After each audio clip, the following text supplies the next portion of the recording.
You watch Breakfast Central here on News Central Friday edition. Well, Zimbabwe's Zanu-PF has welcomed exiled former members Jonathan Moyo and Patrick Zhuwao back into its fold, urging them to join President Emerson Mnangagwa in building a new Zimbabwe. This comes after the duo's surprise apology on Tuesday. According to Zanu-PF spokesperson Christopher Muzvangwa, the apology was a most welcome development and an endorsement of the sincere and visionary policies and programs espoused by President Edi Mnangagwa, the Zanu-PF party leader. Now, Moyo, who is holed up in Kenya, and Zhuwao, currently in South Africa, were hounded out of the country in November 2017 during a military coup that toppled late President Robert Mugabe from power. Political and governance analyst Siddiq Muradzik joins us live from Harare. Thank you very much for joining us this morning. Now, we want you to please speak to us. Siddiq, are you there? Yes, I'm here. Can you hear me? Good morning. Can you please speak to us about what this the role that these men have played, or the role that they played in the coup of 2017? We know that they advocated strongly for Nelson Chamisa of the CCC, but if you can please explain to us the role that they've played in the coup of 2017. Okay, first of all, we have to understand that Jonathan Moyo has been a member of the cabinet since 1980, and in terms of the coup of November 2017, he was on the bedside of the coup. He was the one who was being targeted by the coup. Him and his G40 cabal, they were targeted by their political opponents and rivals. So the coup actually wanted to dismantle and to President Robert Mugabe and his allies and cronies, which included Jonathan Moyo and this man, which is who happens to be his nephew, Patrick Zhuwao. So the coup actually, when it happened, it actually targeted the removal of President Robert Mugabe and the oust of Jonathan Moyo and Patrick Zhuwao from power. So that's why they were in political exile since November 2017. All right, I mean, the apology has been described as a welcome development by ruling party in Zimbabwe. Now, do you think this is the view across the entire party? I think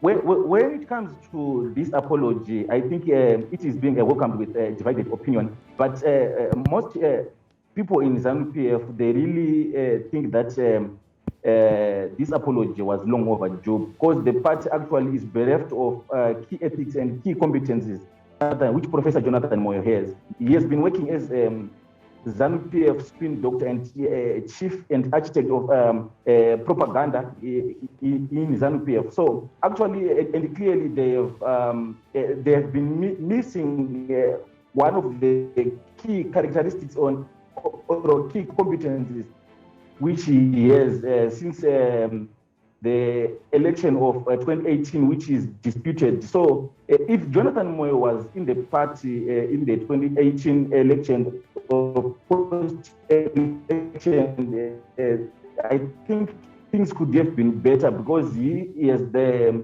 political qualities of turning around things in terms of being a Zanu-PF government.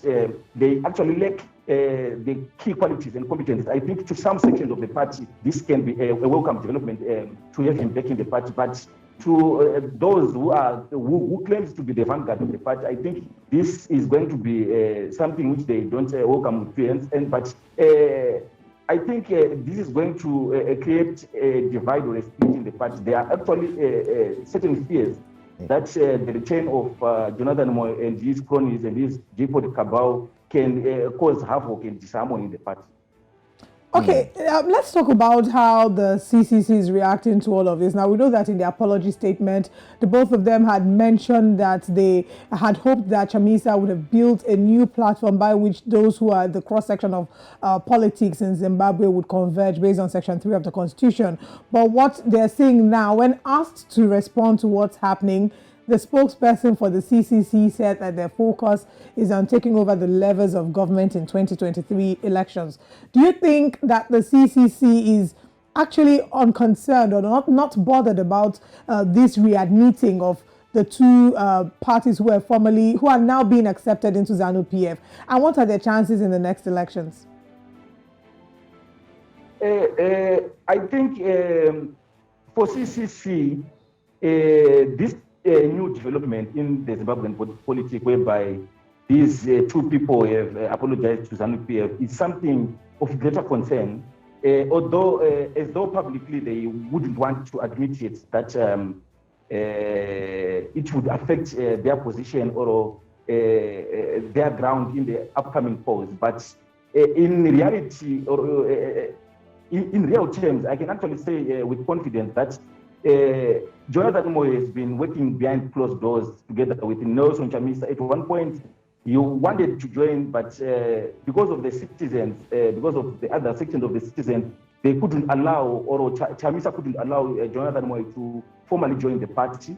But we all know that he has been working as a strategist, as a pseudo advisor, or as a covert advisor to the CCC. And when it comes to the position or the chances of Nelson Chamisa winning the election next year with Jonathan Moyo readmitted into Zanu-PF, in the big tent of Zanu-PF, I think this is continuously, it is a development which has lessened to a great extent the chances of Nelson Chamisa winning this election. Because Jonathan Moyo, as we all know, since the elections which has been happening in Zimbabwe, since post-millennium independence and since post-millennium time, Jonathan Moyo has been working towards the triumph of Zanu-PF with the use of both necessary and unnecessary measures and means. So Jonathan Moyo is actually one who employs or deploys the Machiavellian